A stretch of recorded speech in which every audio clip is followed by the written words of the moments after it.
All right. Good afternoon, everyone, and thanks for tuning in to SBAM's Small Business Briefing.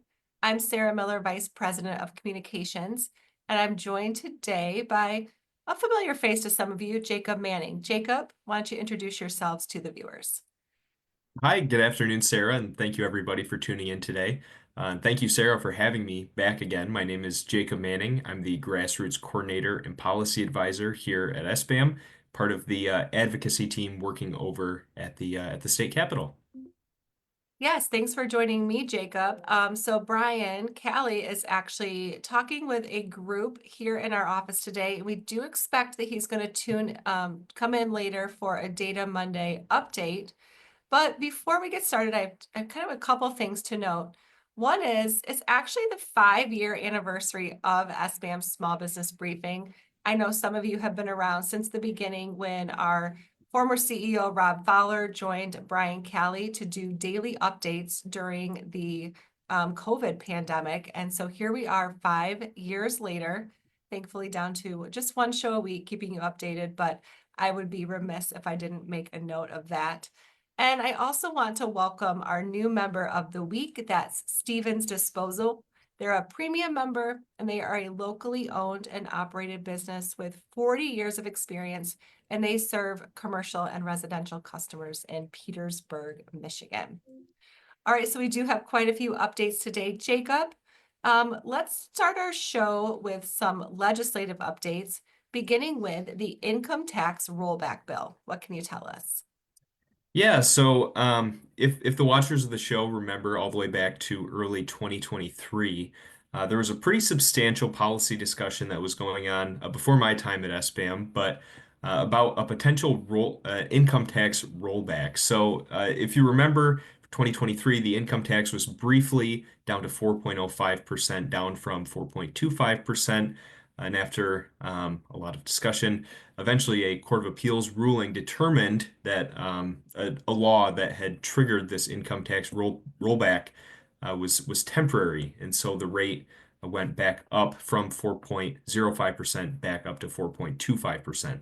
And at the time, SBAM was very vocal about this issue as it moved through the legislative process and the legal process, because most small businesses classify as pass-through entities and file their taxes through the individual income tax. So while most people think individual income tax, think of this as, just how an individual files their income tax. It's actually a business tax for many small businesses out there. So while a 0.2% increase in the individual income tax may be described by some legislators as just a couple $100 for the average taxpayer, for the average business that files through the individual income tax, it can be really much more than that. So a bill that was introduced early this session, House Bill 4170 by Representative Kathy Schmaltz, former SBAM Legislator of the Year.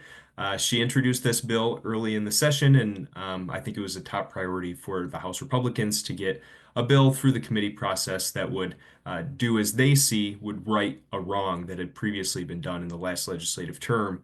So that bill had a hearing in committee last week. It passed out of committee along a party line vote. And I skipped over this, but the bill would permanently reduce the income tax rate from 4.25% to 4.05%. SBAM submitted a card of support. We would love to see that passed, but as it moved through committee, it passed along a party line vote. In a time of split government, I wouldn't expect the Senate or the governor to really hop on board with this proposal, but it is out there now, and we're very encouraged to see that taken up. All right, well, thanks for the update, and obviously we'll keep everyone posted. All right, Jacob, we've talked a little bit about roads recently as well. Could you give us an update on what's happening with road funding?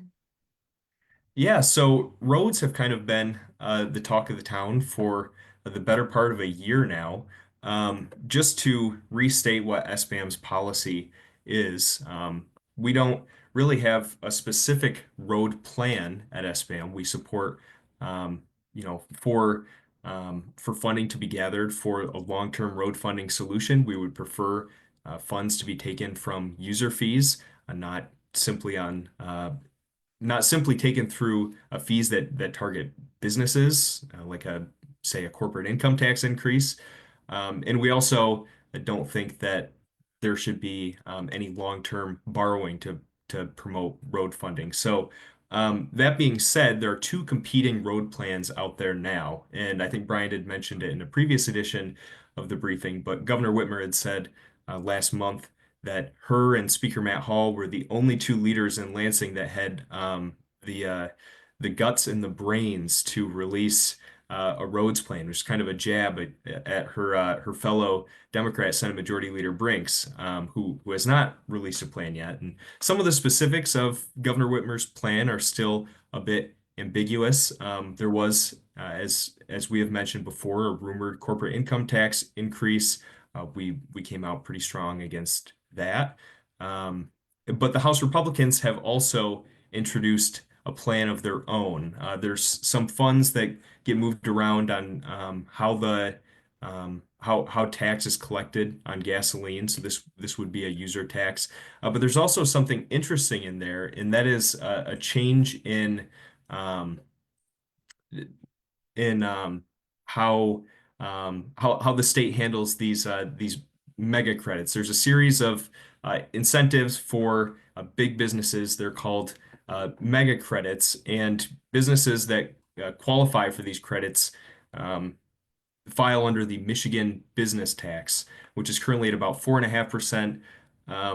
In order to get around paying these credits, which are contracts signed between the state and these businesses, the House Republican plan increases the Michigan business tax from where it's at now at 4.5% all the way up to 30%, and says that if a business does not file under the Michigan business tax, they cannot access these credits. So this is sort of like a reverse incentive to try and get people off of these credits so the state can save money in that way. Then the state can take the money that they save from that and put it towards roads. And in addition to that, the speaker's plan includes a series of other cuts throughout state government. Um, and does not introduce any new revenue. So the bill package had its first hearing in the House Transportation Committee last week. We don't have an official stance on it as of right now, but we are certainly tracking that as it goes through the legislative process. And it is important to note that just with the way that the speaker's been messaging, I would expect him to try and get something out of the chamber before spring break. There are 2 weeks left in the legislative calendar before they take a long extended spring break. So I would expect some more discussion around this, probably another committee hearing this week, and expect to see that on the move in the next 2 weeks. All right, thanks for that update. So Jacob, last week you testified at a committee hearing, and Brian actually testified as well on two separate issues. I'm going to drop a link to the videos in the comments here, but I'd love for you to share some details about your testimony, which you did alongside one of our members. Yes, so another thing that had been mentioned by the governor during the State of the State address was that she was really looking to drive in on redundant licensing, overbearing licensing rules, etc. And this was something that was welcome to a lot of people in the business community, a lot of small businesses who have really felt that they've been hindered by overregulation through the governmental process. So we were asked to testify by Chair Schuette in the House Rules Committee, and we were happy to do so. I testified alongside Lindsay Potter, who is the owner of Bright Light Early Care and Education. She also sits on the board of directors for the Child Care Providers Association of Michigan, who are strategic partners of SBAM.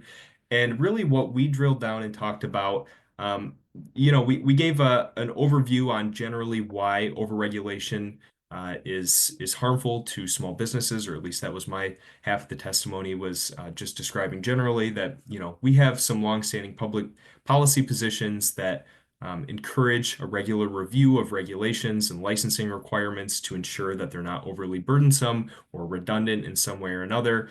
And really, I think the best part of the testimony is that we were able to have Lindsay there to be able to speak to what her experience is in a highly regulated field of childcare and how many different layers there are in regulation and how that takes away from her ability to provide this essential service for so many families in her community. And so really she completely knocked it out of the park, and we got some really good feedback from members on the committee, and I think they're going to be interested in having some further discussions with SBAM, just to see as they start to evaluate where there are some redundancies in the system. I think there's going to be a real interest from them to hear from us and from our members about how small business owners are impacted. And I think that there are some really powerful stories to tell, like what Lindsay told in committee. Well, thanks, Jacob. Thanks to you and Lindsay for spending time to do that. I know you both did an excellent job. So recently we had a bit kind of a surprise announcement that Chief Justice Beth Clement was stepping down, but now her replacement has been named. Yes, so a surprise retirement announced last month. The governor has not yet appointed who will fill her position as justice on the Supreme Court, but we do have a new Chief Justice on the Supreme Court. So, the U.S. Supreme Court Chief Justice is decided by the president, or is appointed by the president with the advice and consent of the Senate. But Michigan is different, and the Michigan Supreme Court themselves, the court themselves, gathers every 2 years and selects a Chief Justice of the court. So the governor wouldn't just appoint a new Chief Justice. The court is given the opportunity to agree on a new one, and they did this last week, and they selected Justice Mary Kavanaugh. Justice Megan Kavanaugh. Mary Kavanaugh is a state senator. Justice Kavanaugh is a very well-respected mind on the court. She was chosen unanimously amongst her peers. She's been on the court since 2018, when at the time she actually beat an incumbent, which is very rare in Michigan. So she will be the next leader of the state's highest court as they head into this new era of this new 6-1 Democratic majority. Interesting enough, both Justices Clement and Kavanaugh were guests at one of our VIP elite luncheons, so our members had a chance to hear directly from them. They're good friends too. So, in other kind of political news here, let's go on to Election Watch 2026, where last week we did talk about Lieutenant Governor Gilchrist filing his paperwork for the gubernatorial race, but he has now officially launched his campaign. So, what else is happening in the race for governor and U.S. Senate seat? Yeah, so as was speculated by many people going into last week, Lieutenant Governor Garland Gilchrist did officially announce, it was Tuesday night in Detroit, and a couple things struck me about his rollout. He had an event in Detroit, and he really rallied hard against Trump, national Republicans, Elon Musk, etc. And you may think, well, this is not a surprise. He's a Democrat who's running for office in 2025. Of course, he's going to be doing those things. But I do think it's an interesting contrast, especially right now. You look at what the governor herself has been saying in her messaging since the election, and she's been on a bit of a bipartisanship tour. She's been, you know, looking for ways to partner with Speaker of the House Matt Hall, who's a Republican, and has been meeting. Just met last week once again with President Trump. Has been meeting with Trump administration officials, and has been very vocal about how she's trying to find ways to find common ground. So a bit of a diverging point. It's always interesting to see you have a lieutenant governor who's what's the approach he's going to take? Is he going to try to distance himself from the current administration? Is he going to try to um, separate himself or express that we're staying on the same course? And well, I wouldn't say that he's necessarily completely breaking out. This is a point of difference right now, is that this is something that he's really rallying around. Another thing that I thought was interesting from his rollout, he really leaned into his past as an engineer. These campaigns will have themes to them uh, throughout the next couple of years, things, a story that they're trying to tell. He leaned into his background as an engineer and saying that he's going to be a guy to come in and fix some broken systems, so a technician of sorts. So that was the big news on the gubernatorial front, but there was also some pretty significant news on the Senate front. And this is not somebody announcing that they're going to run, but rather somebody announcing that they will not run. So former Transportation Secretary Pete Buttigieg and former presidential candidate Pete Buttigieg announced last week that he will not be running for Senate. And so this was a bit of a shocker. He relocated semi-recently to Traverse City. I believe his husband grew up in the Traverse City area or is from that area. He's uh, former Secretary Buttigieg was also the mayor of South Bend, Indiana. So just the timing of when he moved up to Michigan was very peculiar. It led many to believe that he was looking to run for office, either governor or Senate. And so he announced, after a lot of speculation, that he was not going to run for either, and that he had his eyes set on a bigger prize, and that he's going to be running for president again in 2028, likely. And this is really interesting for this race because um, I picture Buttigieg as the type of candidate who could really clear the field. You look at the other candidates in the race, and they may be quality candidates, but they would not be able to fundraise like Pete Buttigieg. I mean, Pete is on MSNBC all the time. He has very high name ID throughout the country, and he could host a fundraiser in Washington, D.C. and pick up a couple $1 million in a way that not many other candidates on a statewide level could do right now. And so he would be by far and away the favorite were he to have announced that he was going to run. But he did not. And instead, now you have a series of people that are going to be competing in a primary. And so there are not, there's not any big announcements from this week, just a lot of people who are saying that they're considering a run. And so we have Congresswoman Haley Stevens, who's been in the news quite a bit lately, is kind of growing in prominence and maybe could pick up this mantle as a new Democratic rising star in the party. We also have State Senator Mallory McMorrow. Um, she is also kind of grown in prominence. She spoke at the DNC last year, kind of trying to raise her profile, and she announced that she is also looking at this vacancy. And then a bit of a shocker, another SBAM legislator of the year, Congresswoman Kristen McDonald-Rivet. She's been in this new role for about 3 months now, and said that she is going to evaluate the role again. And I can't remember her exact verbiage, but she said that she's just thinking of how she can best serve Michigan. And so this is something that she is going to be looking at again. So that would be quite a shocker if she would run, since she has just been in Congress for about 3 months. But still, an interesting primary is set to unfold, barring some other announcement of a candidate who could potentially clear the field. But this is looking like what it's shaping up to be, and we'll be keeping a close eye on that one. All right, well, thanks for that update. So we did have a little bit of news regarding the Earned Sick Time Act today. The Department of Labor and Economic Opportunity updated their FAQ document. We posted those changes on our website for you. I'm going to share that link. But Jacob, what are the major changes that we should know about? Yeah, so I'm sure everybody here is really excited to hear us talk a little bit more about the Earned Sick Time Act. So there were a couple of items that the agency had clarified in their new FAQ.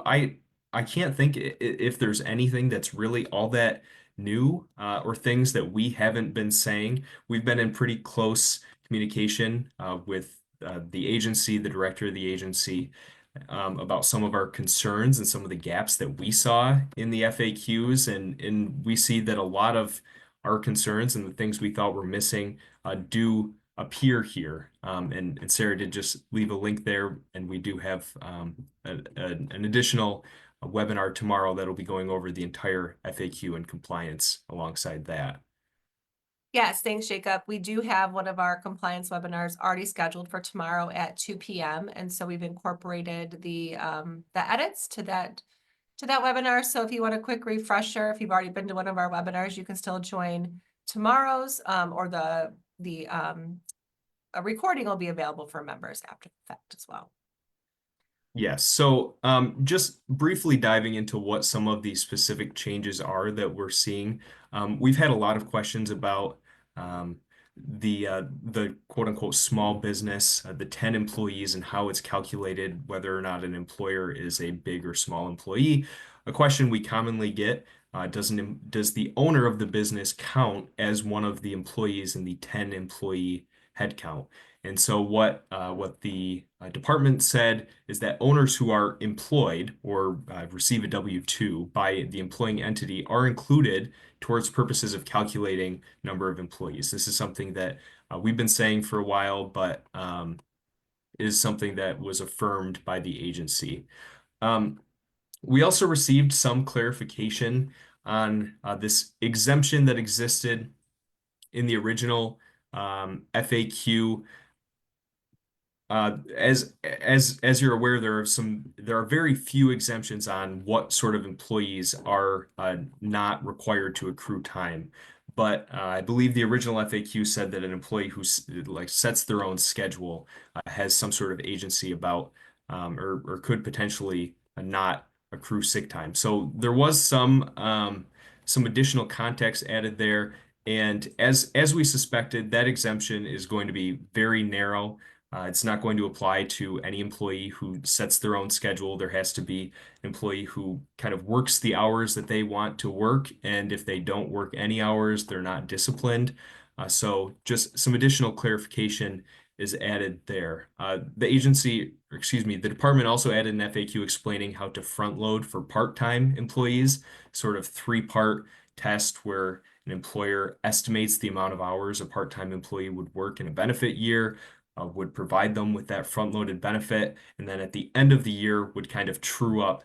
And if the employee worked more than what was originally estimated, the employer would have to provide that additional benefit. So, not a great system in our eyes. Still requires employers to do tracking, which the accrual in thought would free the employer of tracking. But some clarification from the agency on that. Not anything that we didn't expect there. Um, they did clarify as well that a front-loading employer may prorate the 2025 period to align with the employer's established 12-month period. We've been getting a lot of questions about that as well in this first benefit year, how employers are supposed to handle 2025 if they work from a calendar year schedule of January to January. The act started in February, so do they have to provide the full 72 hours or can they prorate? Word from the agency now is that officially, yes, you can prorate. The department also clarifies that if an employer front loads their benefit, they cannot implement the 120 calendar day probationary period. This is something that we are not a fan of either, but just this is how the agency has interpreted the law is that if an employer is opting to front load, they cannot have a 120-day probationary period for new hires, but you can do that with accrual. Um, Another change is that there's some more examples given around people who are on call. Ested time can be used to get out of on-call time. And there is some change as well. We we had spoken with the department on this one quite extensively about what is the permissible use of leave. What was originally in the Earned Sick Time Act before it was edited was this standard that an employee must notify their employer as soon as practicable. That was sort of an ambiguous definition. In the first FAQ that Leo had after the passage of House Bill 4002, still maintained that standard as soon as practicable. But what we argued to them is that there was a change in the law after House Bill 4002 passed that that changed it to as soon. So the employee must provide notice as soon as they are aware for the um, that as soon as they are aware that they need to use leave, they must notify their employer. And so that was also clarified. That's a good change to the FAQ is that It goes from as soon as practicable to as soon as the employee is aware. But as a condition of that one is that employers must provide a written copy of their notice and leave policy to an employee upon the hire date or the effective date of the act. So those are the two condition changes, and that pretty much rounds out the changes that were made in this most recent round of FAQs. All right, well, thanks, Jacob. And like I said, we do have another one of our compliance webinars tomorrow. So join us then. All right, so Brian has joined the call and he is here to give you all a little Data Monday update. So Brian, I'll turn it over to you. All right, thanks, Sarah. And yeah, thanks Jacob also for pinch hitting and doing a great job there. Lots of details filled in with the Earned Sick Time Act.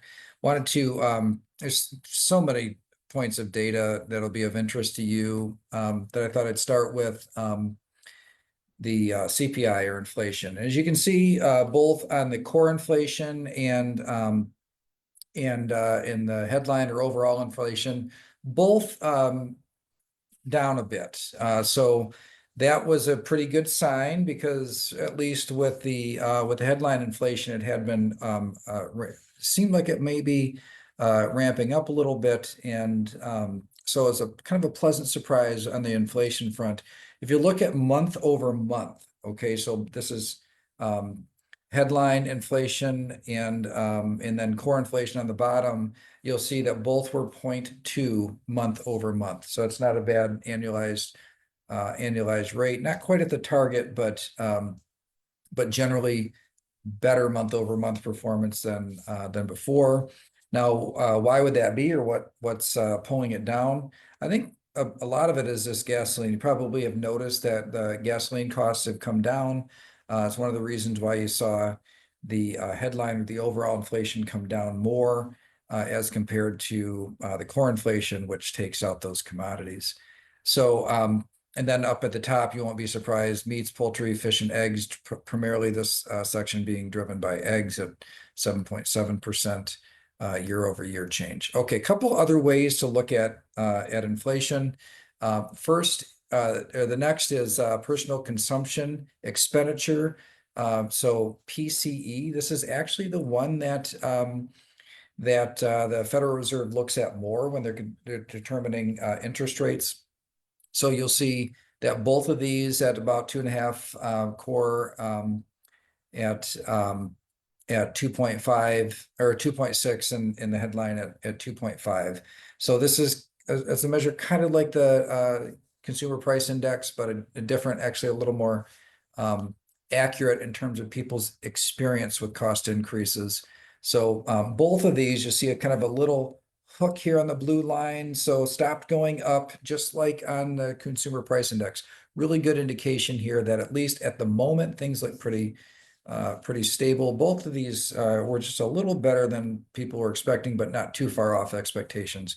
And finally, the PPI, the producer price index. So this is looking upstream, and those have looked over a little bit as well. You see just resuming a bit of a downward trend after it seemed like prices were really creeping up. So taking a look at the inflation front, generally looks pretty stable, and some of the bad trends look like maybe they're rolling over a little bit. However, there's a ton of debate out there right now about what tariff policy will do to overall costs. I guess we're going to find out, but these numbers that you're seeing here would be before those types of impacts, should there be any. So this is I think just a pretty good baseline, like a baseline month, if you will. And then also wanted to share the payrolls, the jobs report. And you'll see over here on the right-hand side, 151,000. So that was up a bit from the previous month, and pretty close to what was expected, actually a little softer than expected. One of if you look under the hood on this one, kind of an interesting factor, government jobs have been, kind of leading the way in certain months over the course of the last several years. And in this case, actually was down about 10,000. And then labor force participation, something that we look at and follow pretty closely. You'll see that the overall labor force participation nationwide is down a bit, so 67.6. Here in Michigan, by the way, it's 62%. So we're about 5 percentage points off there. But if you look at where is that coming from, with among women, pretty stable. So the majority of the drop is actually, it's kind of a modest downward trend among labor force participation with men. Okay, so or I'm sorry, yeah, men is this middle one at the top is the overall, but what's driving the downward trend here is labor force participation among men. Okay, and then 25 to 54-year-olds, what economists consider to be consider to be the prime working age. And as you can see that, you know, it peaked pretty high, now come down to something that looks, you know, like still pretty strong, but a little off its top. And then unemployment ticked up just a little bit, went from 4.1 to or 4% to 4.1%. The Michigan unemployment rate came out as well since we last spoke, and that's actually up to 5.3%.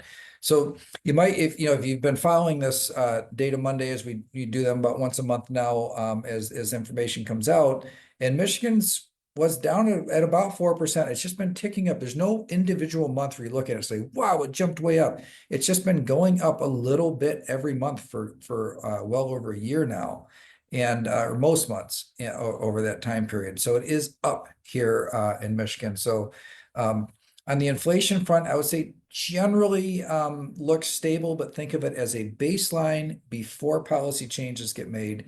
And then the jobs report was you know, was nothing to write home about, you know, not good, not bad, just pretty average. And the but you're starting to see the reduction in government employees that's starting to show up in the numbers. And the one thing, my one hesitation, I get too excited about inflation kind of turning over, is that, you know, like gas prices, they can go up as fast as they can go down. And so when it's driven by that, you know, it's good. It's a good factor for prices to come down, but it's something that often doesn't last over the long term. So I would expect when the Federal Reserve meets later on this week, they'll just hold interest rates the same.